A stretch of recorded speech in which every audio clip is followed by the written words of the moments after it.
Welcome to the fourth episode of Point of View Uncensored. Again, my name is Dr. Renaissance. I'm an educator as well as a activist. I'm happy to be back. My name's Jake Glazier, Dr. Jake. I'm a professor, psychologist, and therapist part-time. How you doing, everybody? I'm DJ or DJ the Great, historian, philanthropist, and a bit of an activist. And thank you for having me again, Dr. Renaissance. No problem. So today we have a special guest with us today. He goes by the name of Desmond Marrow. He was a former NFL player and also a victim of police brutality. And I'll let him speak and give his introduction on more about who he is and what he does now. So, how you doing today, Desmond? Fine. I appreciate you having me on here. Like you said earlier, it was a blessing. The way I met you, the way we came across, just a real genuine dude. So I appreciate you having me. I'm a former NFL player, played for the Texans, played for the Buccaneers, and then I was a victim of police brutality. And since then, now I do speaking engagements. I train kids. I have a Little League football team. I'm a founder of a crypto coin called FamCoin. I do a lot of things. I'm in the community. I'm giving back to people. And, just kind of trying to get away from the whole police brutality victim thing, trying to turn it into, I'm a victor and this is what happened after that. So that's what I'm doing now. Good and perfect. Let's go into that real quick because I know a lot of people may not be familiar with your case. So if you want to give us a brief synopsis of what happened with that particular case with you being stopped by the police and how did that all come about? It was just a situation like a road rage incident, I guess you can call it. And with racism involved to an extent. So like I was telling you guys earlier, I was just driving up the street, going to get a haircut, simple day. Two Caucasian guys harassing me, threatening me up and down the street. And it gets to one point, they throw a cup of coffee at me through my car. So, somebody hits you with a hot cup of coffee, you're going to be like, you obviously would be mad or you would have some type of emotion. But it was just so overwhelming. What happened to me, I was just kind of like in shock, and by that time when I was in shock and everything was like, did that just happen? They pulled off. So I was following them to get their license plate at least. So that could help me at least if I was going to the police.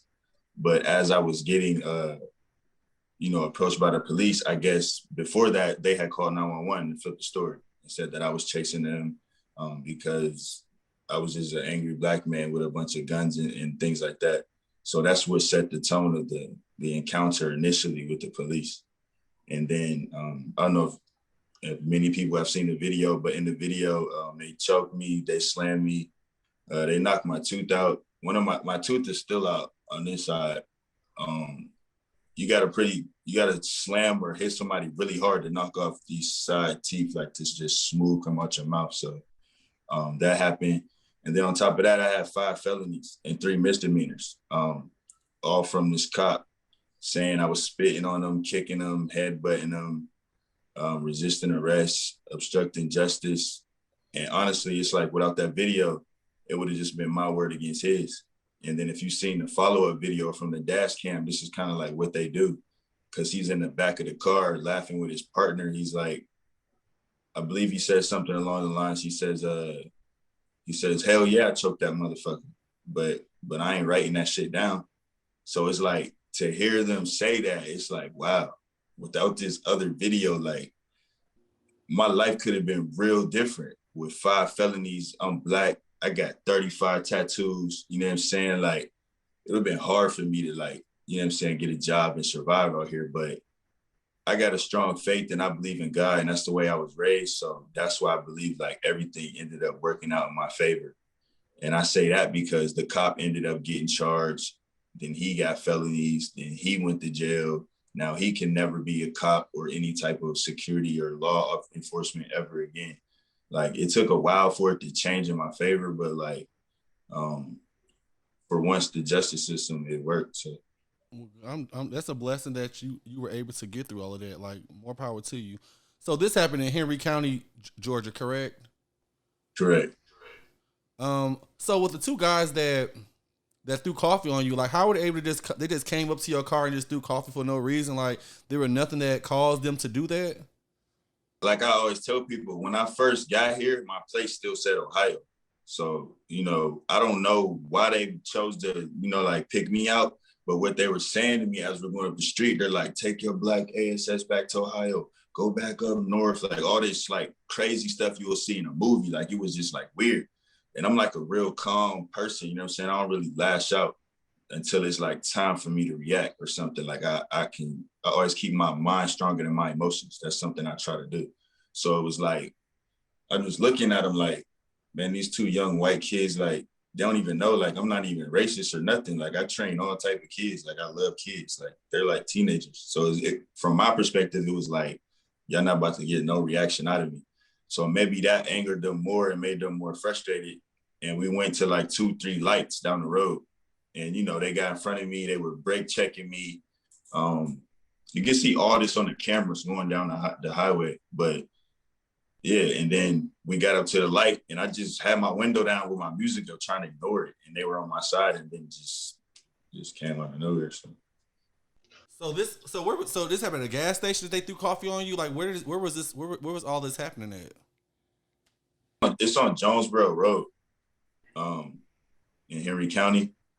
It's like a main like road out there. We weren't at a gas station, but they had just came from a Dunkin' Donuts that's right on that same road, like right before the Speedway. I think it's by like exit 221 or 222, something like that, Jonesboro Road. But there's a big Target center out there and a Walmart, a bunch of stuff going on over there. So, hi Desmond, how are you doing? I'm good, bro. How are you? Good, good. Thank you so much for being here. I'm curious.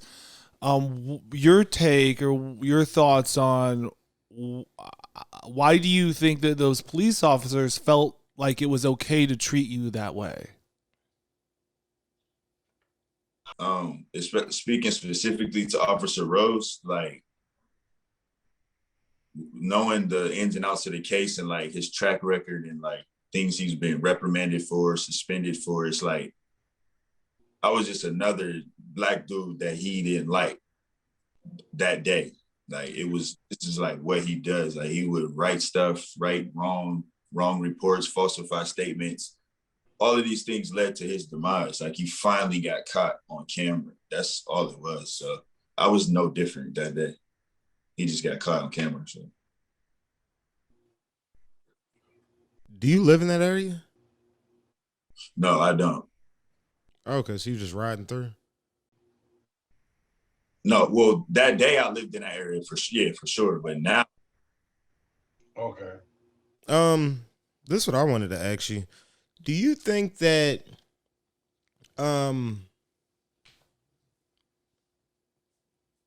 do you feel that black people calling the police is actually a good thing? A train of thought that went through my mind was, are there any regrets that you have? Is there anything that you could have done differently? And that led me to the question, is it beneficial to actually call the police? Because personally, when I think of certain situations, I kind of de-escalate myself from calling the police, thinking that it could not go in my favor. So do you think that is beneficial for black people to typically call the police? Well, in this specific situation, I actually never called the police. They called the police. I never actually, like, where I'm from, like, I'm from the hood, bro. Like, we don't think to call the police. You know what I'm saying? That's not something we think, like, call the police. You know what I'm saying? Like, for a lot of reasons, stupid stuff. Snitches get stitches. Like, the way we just grow up, we mentally trained and we products of our environment. So I didn't even call the police. The situation made me just black out so much, and I was following them to like get their license plate, like just or anything to get up on them, anything. I was just like blacked out, like following them. So I'm trying to like get up on them, and I'm following them in this Target parking lot. And literally before I looked up, I just noticed like once I kind of like snap out of it, Because you know, like sometimes something can make you just react and you kind of like zoned out. So I'm driving, I'm just looking, I'm like, dang, it's like so many people just like flagging me down, trying to get me to stop, trying to get me to like come to. And it's like that helped. And then once I got out the car, it was just like police coming from everywhere. It was like a movie. But to answer your question, like I don't think it's good for Black people to call the police because, especially we're like in a Black community. Like let's take Chicago for instance.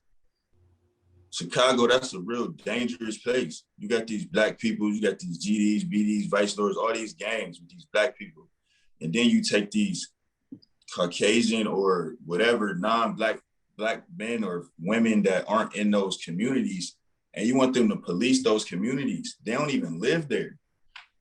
They there for those hours and then they go back to the suburbs. They know nothing about what's going on. And then you can't, like this is what I tell people all the time, you can't ignore the human factor. Like, yes, they're a police officer, but you're forgetting that you want them to come on a scene where there's a shootout. It's crazy stuff going on. Yeah, they gonna go there because they're a police officer, but in the back of their mind, I bet you some of those cops, they just like, they scared. And in some of those instances where you got encounters with Black people, and you can't deny that some of those white men or white officers, they're probably scared, bro, because they're human. Like they really actually could be scared. So I don't think it's good for us to call the police. Yeah, I agree with you.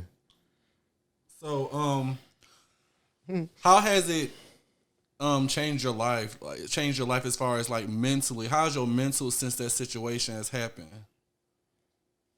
People ask me that all the time, and it's like, if you real about that question, you can't even answer it like, I'm good, I'm okay, because you don't really know. You don't really know until like you like test it for real. It's kind of like to bring it to football, it's like if I tear my ACL and I tell everything in my knee, and you guys are my coach, I could tell you like, yeah, I'm ready, coach. Like, I'm ready. Like, put me in. But I really don't know I'm ready until I get on the field. Because I can go through practice and think I'm ready too. But even then, I'm not ready until I go one-on-one against a receiver on a different team and I test my knee out. So certain situations will let me know, like, mentally, I'm not there yet, or mentally, I'm better.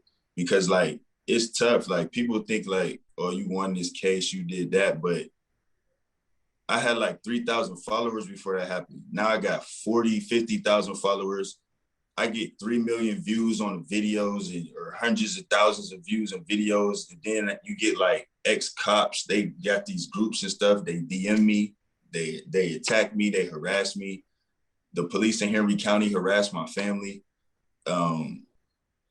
They would follow us, like, you know what I'm saying? They would do crazy stuff to us, like, that I can't really speak on, but it's like, it's deeper than what you see for sure. And then it's like, mentally, I could be having a good day, right? But then I log on Instagram and my first 35 messages are, you dumbass nigga, you did it for the money, you're worthless. It's like, I'm mentally tough, right? I understand that that's not who I am. That's not who they're talking about. But in the beginning, it was so hard to go through all that. Like, everybody's just attacking you via social media. Like, it's definitely mentally draining.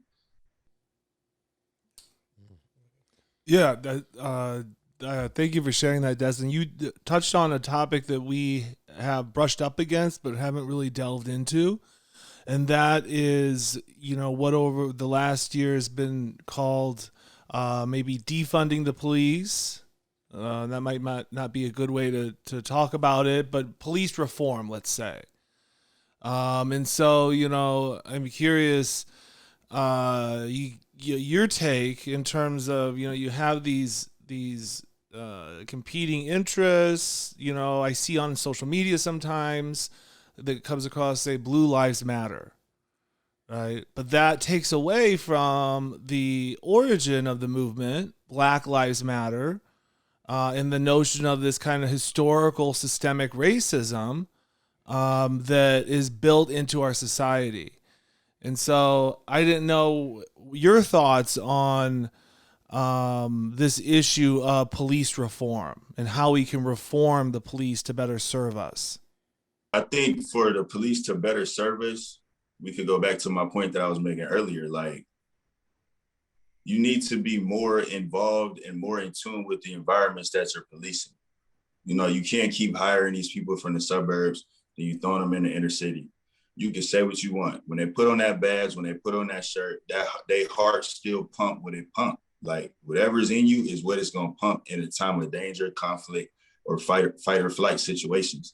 So if they're scared or they're nervous or they're desensitized or they're scared from what they see on TV, because now what you deal with, you got these cops, they watch TV, they have Instagram, they have YouTubes, but they're human. You want them to go to work after they just seen all these black people hate white men. Do you think it's easy for these white men to do their job now? Like, I look at things from both sides because you have to be unbiased to the situation. Like, you have to respect that those white men or white women or anybody that's not black, some of them are probably scared because of what they see on TV, because they feel like black people hate them or don't want to be around them, or they're going to shoot them or kill them at a traffic stop. So once you inflict fear into any situation, in any given situation, a man is defined to how he responds to that situation. But if you add fear to it, you're going to get different results, because fear is very real when someone is scared of a situation. So I just feel like, to your point or to your question, defunding the police and better policing, it should initially start with coming together and everybody at least trying or attempting to understand each other. If we can understand each other and it's not like, oh, that's just this white dude, he's a cop, fuck 12, fuck this, fuck that. Like, get off of that too. Like, for black people, you can't just be fuck the police, fuck 12. You can't be like that either. You know what I'm saying? Because what if a situation comes when you need the police to save your grandma because this knucklehead just robbed her or stole her purse? You know what I'm saying? Like, it goes hand in hand. But I feel like if everybody would just humble themselves and understand, like, bro, you know different than me. You know better than me. Like, we all in this together, bro. Like, whatever happened, we all gonna die. Like, literally, that's the only thing you promise when you're born, that you gonna die. You're not promised a good job. You're not promised to go to college. You're not promised to get married. Every person is gonna die. So it's like, do the best with your time on earth, bro, and be good to people, like, for real. That's what I would say to that. Just be good to people, and it would be better policing out here. You said earlier that you were charged with 5 felonies, Yeah. and those are still standing, or has that status changed any? I got all my charges dropped.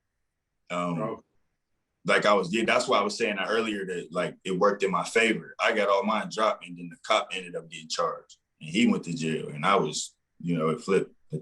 That's why like my name on Instagram. It's like I beat the odds. Like, what are the odds of a black man getting 5 felonies? A cop saying he kicked him, spit him, all this stuff, and then like a cop gets the charges. It gets flipped. Like, it just don't happen like that. You allowed to tell a story too, so that's definitely the biggest blessing of it all. And I say this all the time, like, coming from the hood, you really taught to not use your emotions, and it really messes us up as black men. Like, because it's like, if you show emotions or anything or express yourself coming up, it's deemed as a weakness. But it's like, I've learned going through this, like, I really need to heal and like recognize things. And that's one of the biggest things, like survivor's remorse. Because, and this might sound crazy, and it's like, I don't want nobody to think like, well, I'm gonna just say it and then I explain it. So it's like, sometimes you wish you died, right? I say that because it's like, so the people that die, right? They don't have to deal with replaying it, you know what I'm saying, the trauma, the media, the CNN interviews, the ABC, all that stuff, the ESPN, all that stuff I had to do, like the video over and over. The people back home making videos of you crying, talking about you can't breathe, like, you know what I'm saying? The driving, you on a date with a girl and you start peeing on yourself, but she don't know why, but you can't really like find the words to tell her, like, man, it's a cop behind me and this shit got me nervous, like, and it's like, it's fucked up, but like, I can't even tell you. So I'm gonna just let you judge me, like, and tell everybody that I peed on myself. You know what I'm saying? But like mentally, it just like it'll fuck you up though. Like, damn, my son, 9 years old, he don't even do that. But I can't control it because it's like something that happens to me when I see police. But it don't happen all the time, which makes it worse because I'm always anticipating even more. Like, dang, is it gonna happen? Is it gonna happen? So sometimes you wish, like, dang, what if I would have died? Like, I wouldn't have to deal with none of that extra stuff. So yeah, survivor's remorse, it's real for real. Because it's like certain conditions that I carry now that I wish I didn't, but it just make me understand that I'm stronger than I think. So I do have one more question. I was thinking of talking about this earlier. A lot of people come from like the perspective that if you do everything right, that does decrease your chance of incidences like that. What are your thoughts on that? Like, I get pulled over, let me just completely relax, chill out, do everything that they say. Let me go along to get along, or let me be as compliant as possible, and this type of thing wouldn't happen to me. What are your thoughts on that? Do you think that there's any truth to that, or this is an example of that being the opposite? I really don't think it's any truth to that because like people get this idea in their head that just because someone has a job or a title that they're supposed to work that way or do it that way. And it's like, you can't do that without respecting the fact that it's the human factor in it, right? And I'm saying that because on that day, that cop, well, not even that day, a week before that, and I'm telling y'all like just extra details within like the paperwork. He had just finalized his divorce with his wife, right? And lost his kid and all this stuff. So add that on the top of the fact that he don't even like black men. You know what I'm saying? So it was just like, it don't matter if I did nothing right, bro. It was just my day and it was me. You know what I'm saying? Like, so that's why it's like, that's just what it is. That's why I don't cry about it. I don't complain. It's like I was just chose that day, bro. You know what I'm saying? Whether it was God, whether it was him, anything I went through that situation, I was chosen for it. So it was like, to answer your question, like, nah, that don't matter because it's like, bro, I was driving an avalanche truck. You know, that's a big 4-door truck with the bed and everything. They stripped my whole car looking for guns for an hour. I'm telling them like, I don't have no gun on me. So I'm saying that to say like, he was so adamant about finding a gun. Like if I could get y'all the video from my lawyer, it's like he was coming back like, where is it? I know you got it. Like all those things, it's like, nah, if somebody got it out for you, they just got it out for you, bro. So that's my answer. I had a question about the original perpetrators. The original perpetrators that threw the coffee on you. Did anything happen to them? Did they get any repercussions for their actions? Nothing happened to them because, once again, me being me from the inner city, I would have had to go to court and testify them and all that. I was like, man, I don't want to do that. They some young kids. Like they made a mistake. I don't want to mess their life up because they would have got drugged through all of that.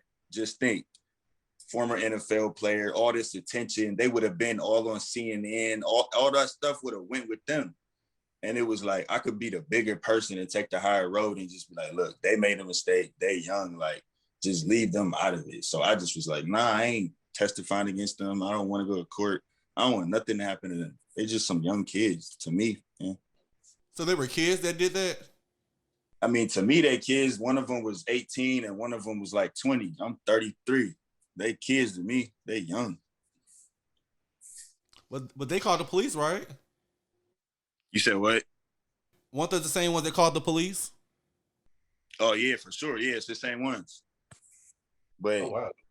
but like if you want to press charges or somebody, you got to go through with it. You got to do all that other stuff. And it was like, bro, and honestly, like sometimes you catch a break in a situation because the other person just got so much they dealing with.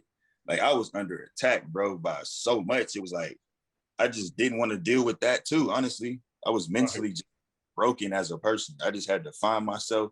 I had a lot to do besides deal with them for real, bro. It would have been too much on your part. I understand that. Yeah, so they kind of got a blessing with it. Desmond, you mentioned earlier looking at communities, how they can police themselves or have officers that are kind of interwoven into that community as maybe a better means of policing. We talked in a previous episode about the debate on critical race theory in the schools. What is your take on two things, on police cameras, which I know really saved you in this case, and then also implementing better racial sensitivity training for police officers?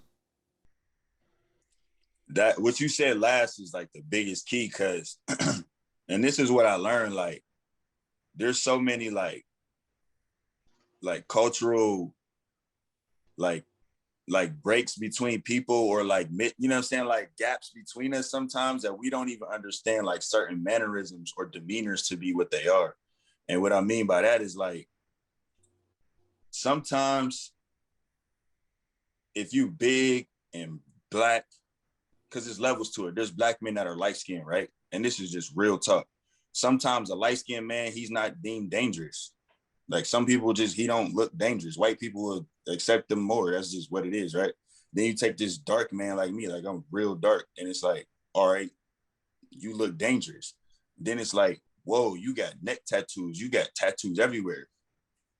That makes you look more dangerous. You know what I'm saying? So it's like, it has to be, you got to start with stuff like that, like how we judge each other for real, because it's like, if you're just coming up on this scene and you're this little 5'5" white woman from the suburbs, and you just pull up on me, you're probably nervous to some extent. And I get it. I really do get it. Like, it's probably intimidating. You're 5'4", I'm 6'3", I'm tatted everywhere, muscles, whatever. But that don't mean that I'm guilty for what you just came on this scene for. That doesn't mean nothing. That doesn't mean anything on the way to this call. You should think nothing.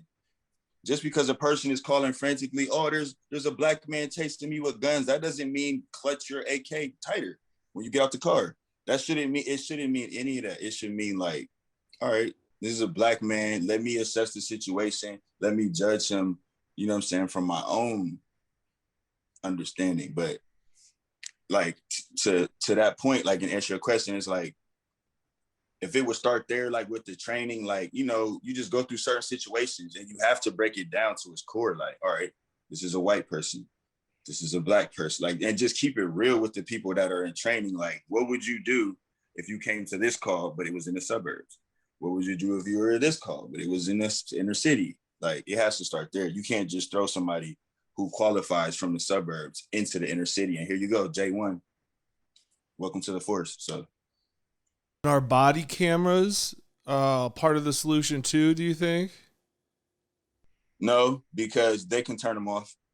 Like, in my situation, he turned off his body cam. So I got my video from bystanders and the dash cam in the back of his car that he forgot to turn off.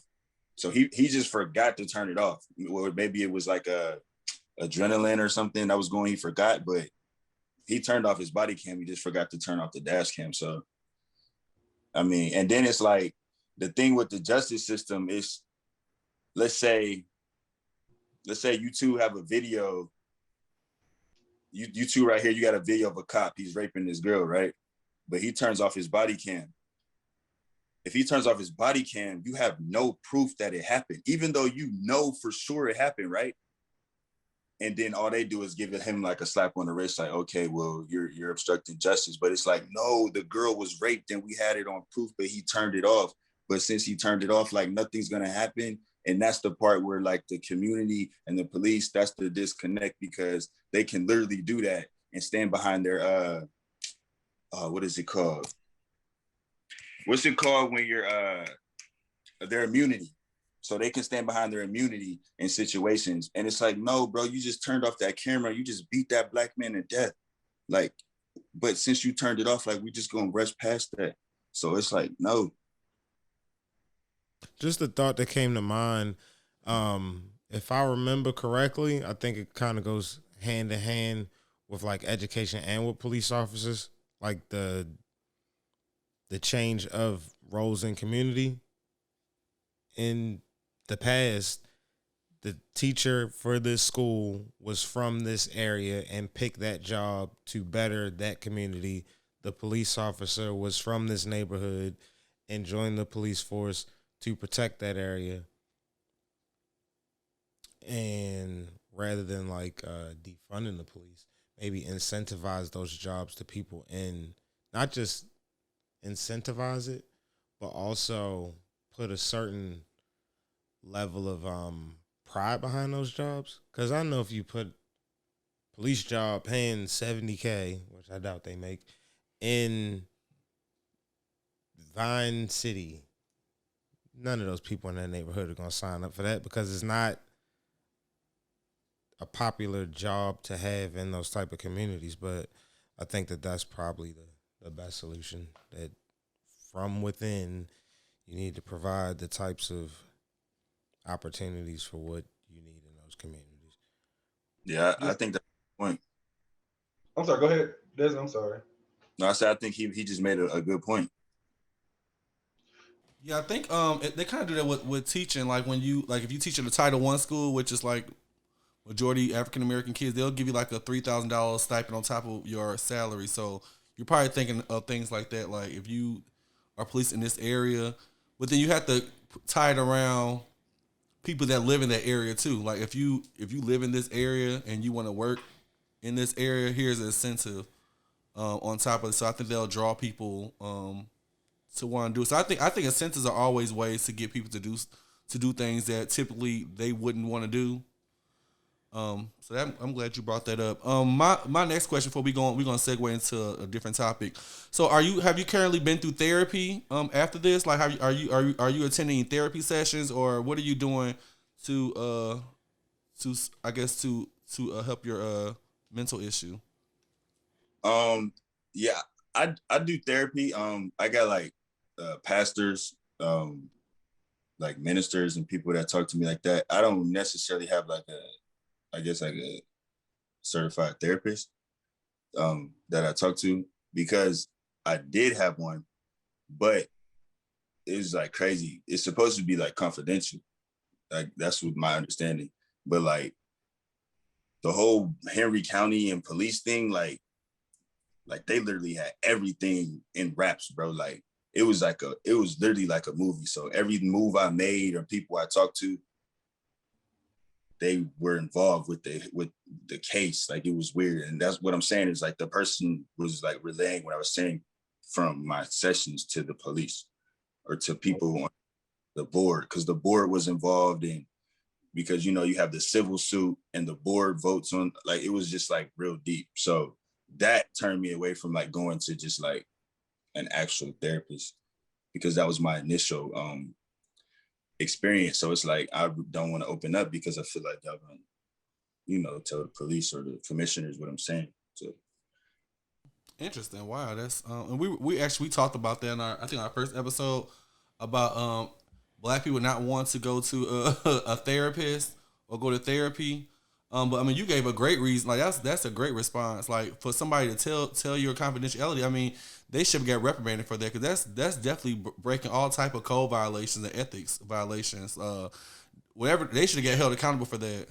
like it's a dirty game with politics, bro. If you like, it's so many levels to this case that is just like deep. I've learned so much and became so knowledgeable because it's like I just seen the ins and outs. So it's like the politics of the situation. You got to think. I'm going through a lawsuit. I'm trying to sue them, right, for money. All these commissioners are in this lawsuit. All of their names, they're being slandered. All this stuff is happening in the police force, and you're trying to get this money from them. So all the way down to the littlest situation, right? This might sound little, but it's like big to them. If I go to my therapist and I tell my therapist, oh, I'm getting better with this, or I'm getting better with that, they use it against me in the lawsuit. Well, he's not as traumatized as he thinks. It's not his damages, and it's just too much. You know what I'm saying? It's just too much. So that's why, like, I was just turned off. Like, I'm trying to tell my therapist like I'm improving with things, but then it's like backfiring because y'all doing this over some money, and it's like fuck the money, bro. Like I'm like trying to heal. Like what the fuck? But that's what they cared about. So. Yeah, I mean, I think that is a breach of ethics that the therapist broke confidentiality, and if that's true, he, she, or they should lose their therapy license. But I think your point is well taken in that the politics behind the whole process. Money's involved, and I think it creates an atmosphere where it's not conducive to your healing. And I mean, just listening to you, being a psychologist myself, listening to some of the things you described earlier, it's. I'm not. This isn't a diagnosis, obviously, but it's similar to PTSD. I'm sure, experiencing flashbacks, anxiety, not doing the things that you once did, seeing a police car behind you, getting, a rush of adrenaline. It's clear to me from a psychological perspective is that this was a very traumatizing experience that still, you still haven't resolved. I hope you can work through that, or work it out. I'm sure time will help with that, and not only time, but justice is what this is really all about. Yeah, I mean, you hit it right on the head, bro. It's definitely a lot of like PTSD and like a lot of things I deal with, but you know what I'm saying? Like I said earlier, like learning to keep my mind stronger than my emotions, it got me like to where I am right now. Cause I understand that the things I go through, they just prepare me for like the next level that God got for me. Cause it's like, I ain't even gonna lie, some of the stuff I've been through this situation, like I didn't even know I was that strong. Like, but it's amazing to see like the things that have happened and like how God will just, take your pain and like turn it into your purpose. Cause it's like all the people I could reach, the fact that I met bro right here, the fact that I met him at an organic, rally is the reason why we here having this conversation. And it's not about money. I'm not trying to charge him. It's nothing. Like I just want to help the people. Like that's just my heart. That's just who I am. And I feel like I had to go through all of that just to get right here to be in this position. And it's like I go through all that again just to be here to inspire people, to motivate them, because it's like the stuff I'm telling y'all, they'll never know I went through. Because I've like man, I don't know if y'all ever had to do a deposition, but that's like one of the craziest things, bro. Like I was being interviewed and drilled, not about the case, bro. I mean, it was part about the case, but like I'm talking about my whole life, like everything I've been through from 9 a.m. to 5 p.m. with 2 30-minute bathroom breaks. You know what I'm saying? It's like, it's real. Like people would never know what I went through to get to where I'm at. Like before that, I had a situation. My best friend tried to rob me back home. You know what I'm saying? I had to defend myself and fight for my life and shoot my best friend in the head. My first time ever shooting a gun. This is like what I've been through, right? And y'all dragging me through this deposition and slandering me and bringing this situation back up because you trying to break me. Like, I'm emotionally traumatized by this situation. But even that came back up because of this situation. So it's like the things I've been through and the things I've seen, bro, I just really understand like I got a purpose. Like that's why I walk light out here. Like, you know what I'm saying? Like I know it take a lot of humbleness and humility and just like being grateful. Like, cause you're really gonna hear by the grace of God. Like, bro, I don't like to say this, but it's like I done almost died or been through so many close situations that it's like I know I'm supposed to be here, you know?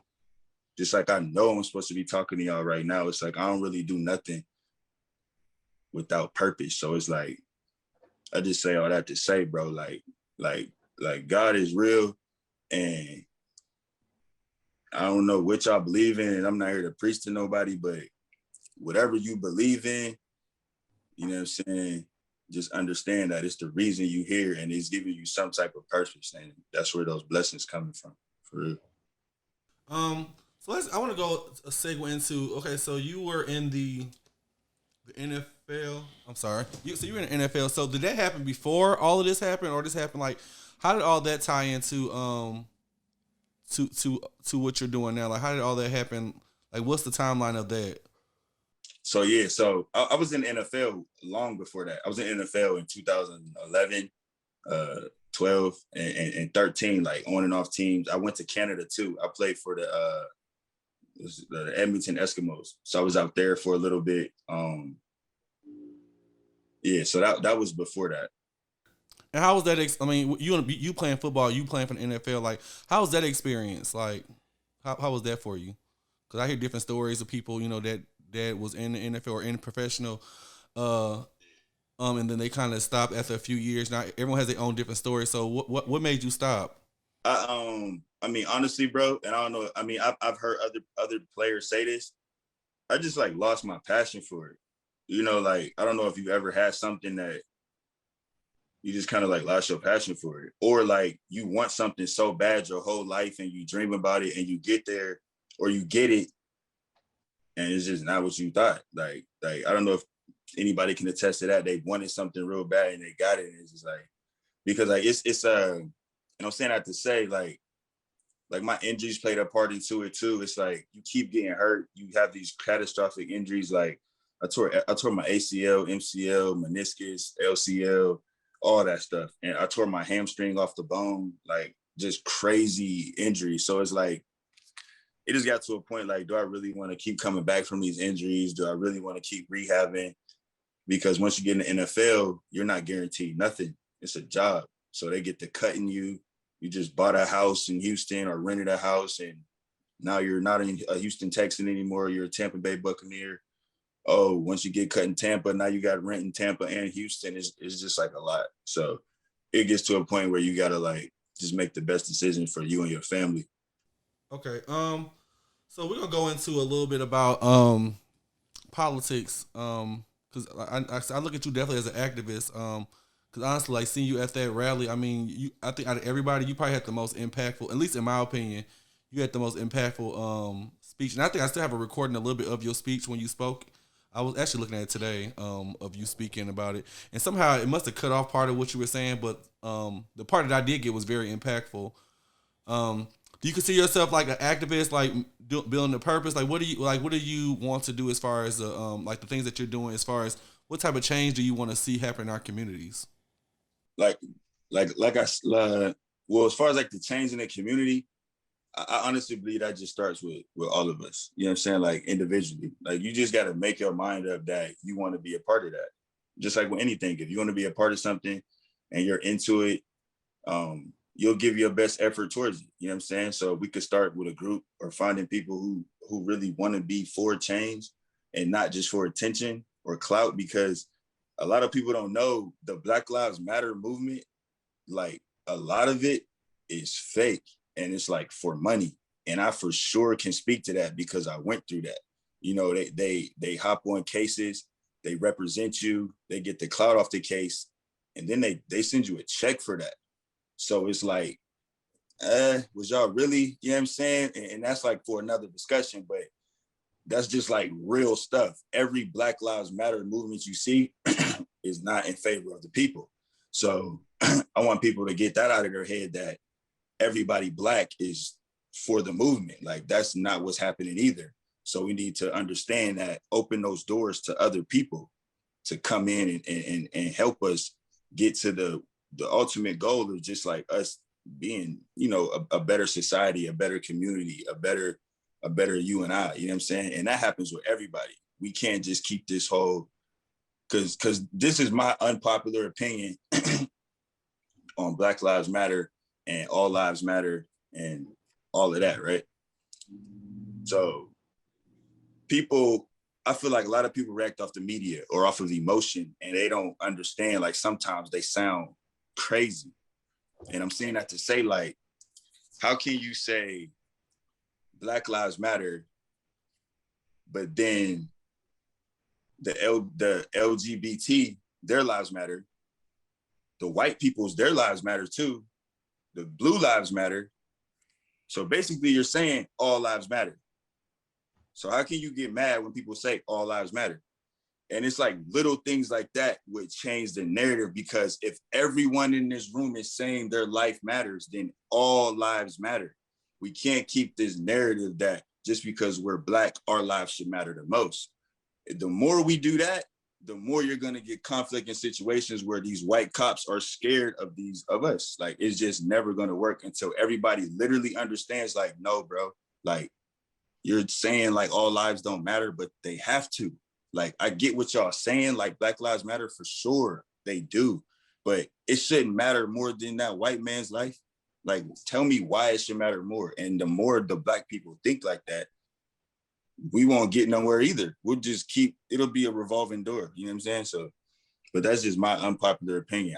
I literally feel like everyone's lives matter, because if it doesn't, why do you make a big deal when the LGBT is mad, or the women's society is mad, or the whatever, they're mad because their life matters too, bro. So that is my opinion.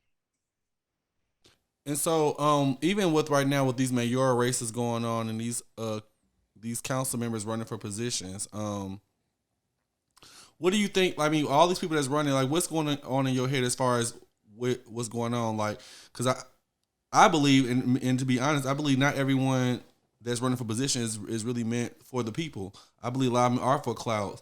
So, what do you say about those people that are there for clout and not necessarily there for the people that they're claiming that they're running for? Man, I from going against like politicians and big companies and stuff like that, bro, it's like they feed off the power, bro. Like, the power and the people. Like, they literally go into situations where it's like they kind of like do what they want because they have the power. And to that, is just like, you got these politicians or these people running for stuff, they got powerful people behind them, or they got money, or they got both. So it's like, we could get upset and say our opinions about what they're doing and when it's going, but I feel like, just like with anything, it don't really like come to the light till it does, because some of those people are just like really, really powerful in politics. So that's just my opinion. I mean, that makes sense. I'm not really a huge fan of a lot of the political options that are usually on the table. I feel like a lot of them are doctored up or presented to us, or funded in certain ways. And I'm a results person. I always look at the end result, and the end result never equals anything like substantial or worth talking about. Um,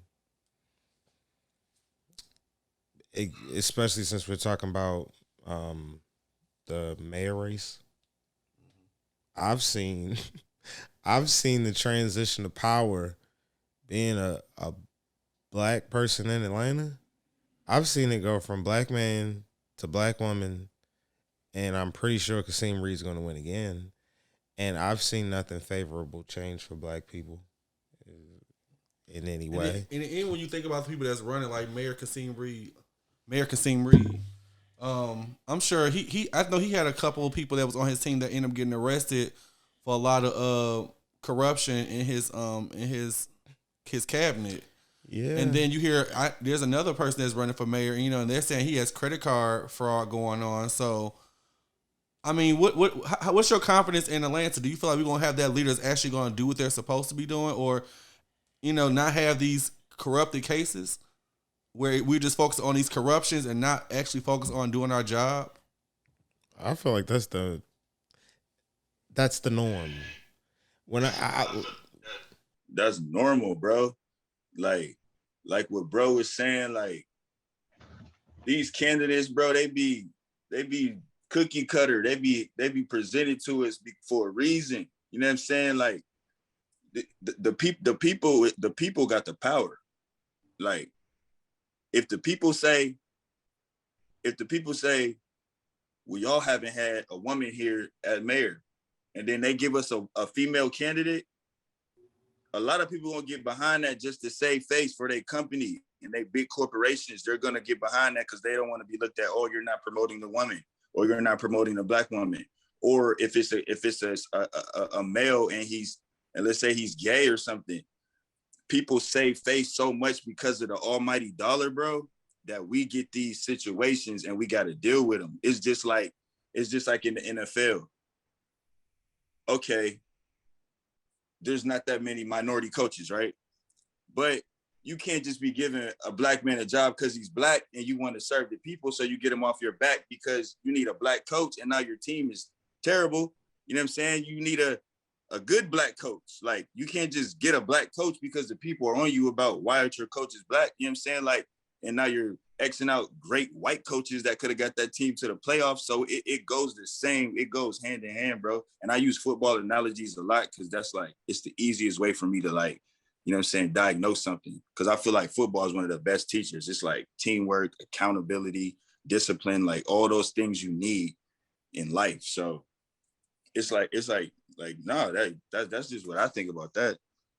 So in Atlanta, there's been a huge spike in crime, and I don't know the exact causes of it or the research behind it, but it kind of started during quarantine, during the pandemic, and the current mayor, Keisha Lance Bottoms, is getting a lot of flack for the huge increase in crime.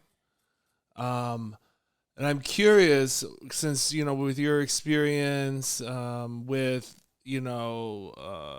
the police, and I know that after the Black Lives Matter movement, the Atlanta Police Department had a bunch of officers resign in protests. And so there might be a connection between that and not being able to get new hires. But what's your take on this connection between, defund the police, Black Lives Matters, and perhaps an increase in crime? Honestly, like, the way I feel about crime, like, how you gonna blame a mayor because one dude grabbed a gun and shot somebody else? Like, how you gonna blame her? That's to me, I think that whole logic is retarded because people are gonna do what they want to do. If he want to grab that gun and he mad enough to shoot him, you think he thinking about Keisha Bottoms? No, he don't care. So it's like, that's where they should start initially. Like, why are you blaming the mayor? Because, you know what I'm saying? Like, if you from the hood, you understand, like, they probably don't even care about the mayor. For real, like, if they really thugging and they in the streets, do you think they care about the mayor? Like, nah. So it's like, that alone is like, let's get off of that narrative that, like, let's blame the president for all the troubles in America. Like, how? When there's cities, states, counties, all this stuff, like, you're just gonna blame this man for, like, all that? Like, I just think that whole theory, how people do that and blame people, like, it's just like blaming the coach for the team's troubles. Like, I mean, yeah, that's cool, but this dude fumbled 3 times. That's why we lost the game, bro. Like, you know what I'm saying?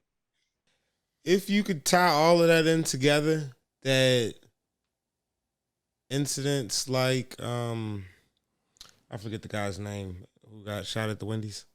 Rayshard Brooks. If the Rayshard Brooks situation led to Black Lives Matter coming, defunding the police type of rhetoric was brought, put a lot of pressure on the police, and the result from that was a lot of people resigning. That could be like a key factor of the increased crime. On top of, if we're talking from like the mayoral level, they're not being enough to offset the poverty, and usually crime is correlated with like poverty and lack of education. Like, a lot of these people don't have jobs and they don't have the necessary skills to get jobs that are available. So I feel like What were you saying, Des? Sorry. What were you saying? I really forgot what I was about to say, but it was something to the effect of like how he was talking about. Wait, what did you say before? Right before your last point, bro? If you can remember. He's on Rayshard Brooks. oh yeah, how Yeah. So right, perfect. Thank you. How, like you saying, like how does it go hand in hand with the people don't want to work there and defund the police? Like I think it was one of you guys made a great point earlier, and you said that they don't really make that much money. So it's like let's just put it in. Let's just make it make sense.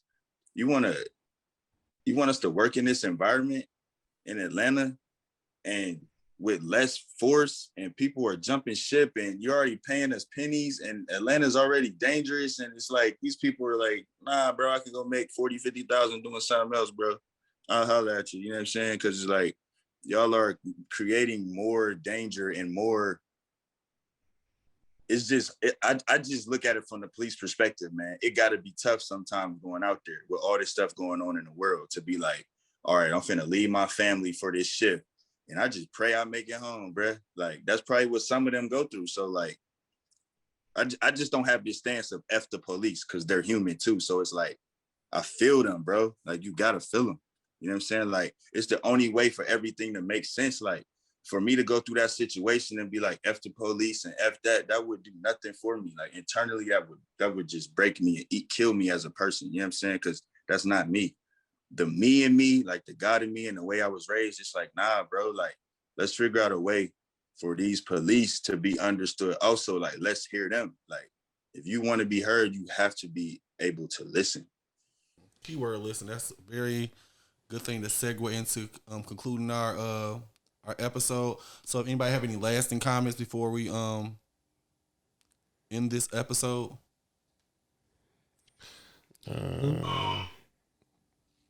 Like me or you guys?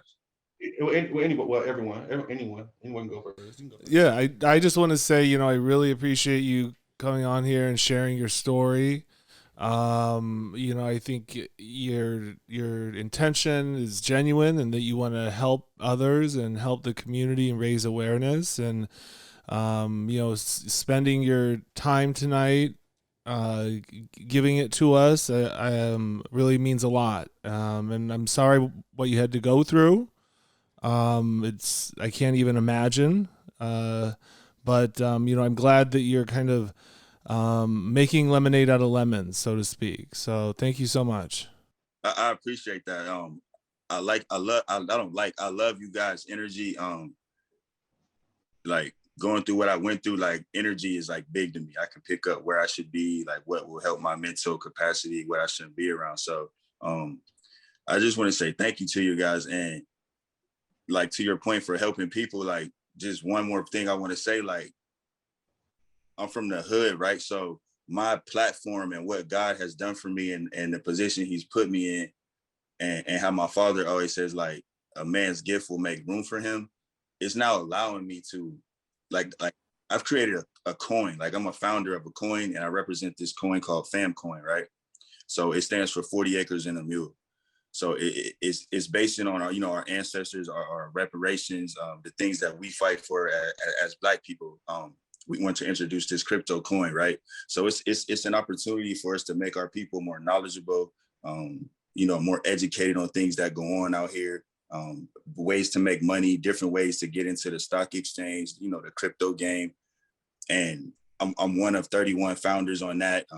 It was headed up by a guy named Brian Edwards and Jay and Joe, and I just want people to know that those guys mean so much to me, more than money, that it's hard for me to describe. That every day I wake up and I hop in my fam chat, and yes, it's about a coin, and yes, we're trying to change the narrative and get our people familiar with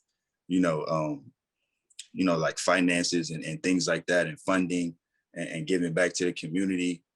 But when you ask me if I have a therapist, those 31 men kind of like are so therapeutic to me, because coming from where I come from, I've never seen that many black men just get along, bro, and just want to do something positive. So just the message behind the fam coin and what we're doing and things like that, I want people to tap into that too, because things like that are what like make me happy, because it's like, all right, God, that's why I went through all that, because I get to help this little knucklehead in the hood that wants to be a shooter because he likes NBA Youngboy. But I was literally talking to him about a crypto coin because of my influence. So I feel proud of myself and proud of like everyone around me that's helped me get to this point that I'm using my influence, like for something good. No, I just think it's real noble of you to have such a positive outlook on things, to not have like a revenge in your heart, or even to speak so highly of the people who put you in the situation, like the two younger kids, or even to not have any like anger in your heart towards the police overall. I guess that's rare and refreshing. And also to be someone who wants to take that experience and to sow it into other people's lives so that you can make a change. That's real stand up of you. So I commend you on that. For sure. Respect, bro. Respect. And I personally want to, thank you for even like taking the time to even get on this Zoom and to do this show, because like like I said, I've talked to and contacted numerous number of activists, and different people that's out in the community. And it's like only you and one other person actually like came back and responded back. So that just speaks volumes to what your purpose is, and what we have to do, moving forward, as far as getting everybody else on the same accord with, living out their purpose and actually, living for the people. To your point, like with purpose, like what people don't understand is purpose don't mean like what I'm making the most money off of, or what I'm getting the most attention off of. If you doing your purpose and you living your purpose, it will provide, it will fill your needs, off rip. Like that's what it's going to do, because you're living your purpose. So if people could just like get it off of money and just keep it about like, bro, do the right thing and just live out your purpose. Like that's why when you ask me about this interview, it's like, bro, that's a no-brainer. Like I ain't meet him for no reason. Like why out of all those thousands of people, I got your phone number? You know what I'm saying? Like, or why did I get your Instagram? Why did I talk to you? Like why? I do so many interviews and like I be on CNN, all type of stuff, but it's like, why him? So it's like, it's a reason, bro. Like it take your pain and then he give you purpose. So it's like, I tell people all the time, if you follow God, you'll end up somewhere on purpose with purpose. So my last thing I want to talk about. So I know you're doing a show or something. I saw something on Instagram. It was, I don't know if it was BET or something, or some type of documentary you were doing. Yeah, so that was season 1. It's called Central Ave. It's on Fox with I don't know if you guys remember Julissa from what was it, 106 Park back in the day. Yeah. It was a Big Tigger or something like that, but she's the host of the show. And then I can't think of the other lady's name, but she's an Olympian, a track star. But the guy who made the show is he's real famous, Will Packer. You heard of him? He's done like, he made the Girls Trip and those type movies. He produced those. So, but the Kevin Hart type movies, those things. But yeah, so that was season 1, and season 2 is coming up again. So that's why I just started promoting. This concludes our 4th episode of Point of View Uncensored. Again, I am Dr. Renaissance. Please feel free to follow us on YouTube and social media sites. Point of View #Uncensored. Again, I am Dr. Renaissance. You can look me up on Instagram. DOCTOR _Renaissance RENAISSANCE. So again, this is Dr. Renaissance concluding off. Yep, this is Dr. Jake. Thank you so much for being here. DJ the Great.